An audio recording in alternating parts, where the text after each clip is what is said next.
Konnichiwa. Today's daily devotional is for Tuesday, April the 21st, 2020, and it's called A Small Voice Will Paint a Beautiful Picture in the Air. And I'm going to start with Daniel 1:17. As for these four youths, God gave them learning and skill in all literature and wisdom, and Daniel had understanding in all visions and dreams. All right. Facebook reminded me of an incident that I witnessed on my way to work on a crowded bus in Jamaica, Queens. Today, the date of, the same day. Okay, 3 years ago. Okay, so I copied it for you verbatim. So I'm going to read it. It said, I sat one seat away on the bus next to an old man talking to himself and making hand gestures in the air. We get to the next stop, and this little boy sits between us with a book. His parents are standing in front of us, fully engaged in their own conversation, and the whole time the old man is still talking to himself. All of a sudden, that little boy starts reading that book out loud, and that old man stopped talking to himself, stared at that little boy and broke out the biggest smile and got all into that story. He didn't say another word the rest of that 10-minute ride, okay? The boy's parents weren't even paying attention to that story, but I'm sure that old man needed it more than them at that moment, okay? All right, so that brings me to Luke 16:25.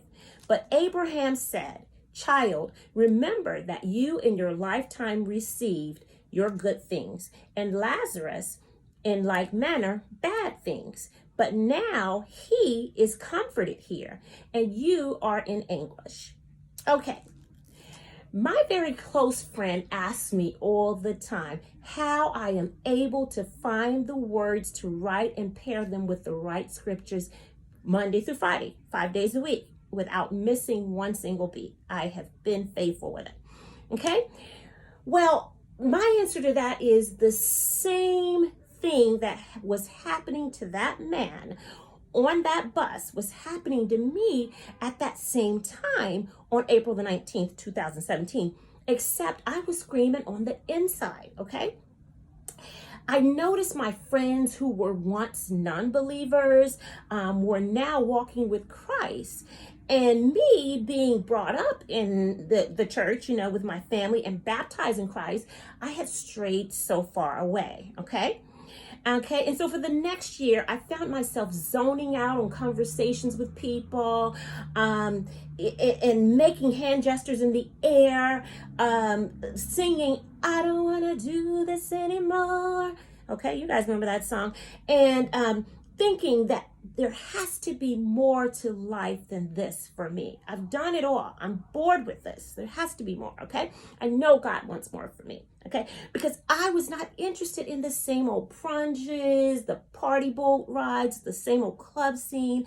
I was just over it. And the conversations about where are all the good men at, sick of hearing that, all right? I was wandering around New York City aimlessly, alone, being an avid people watcher, more so than before, because I was always a people watcher.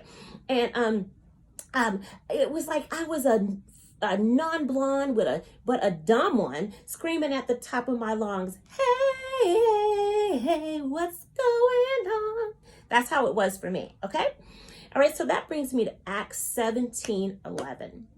Now these Jews were more noble than those in Thessalonica. They received the word with all eagerness, examining the scriptures daily to see if these things were so.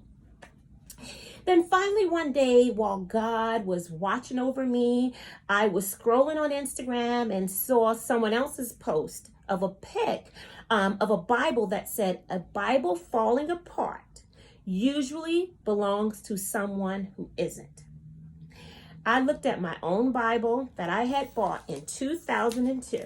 Okay, this Bible right here, this beautiful pink Bible that I bought in 2002. Do you see that there? January.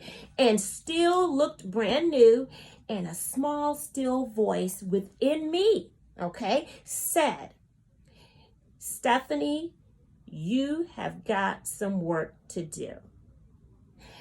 I started reading it and marking pages with Post-it tabs, all these tabs you see here, okay? And writing notes in it. And before you know it, the pages started getting worn and pulling away from the seam, and my smile started to beam, okay?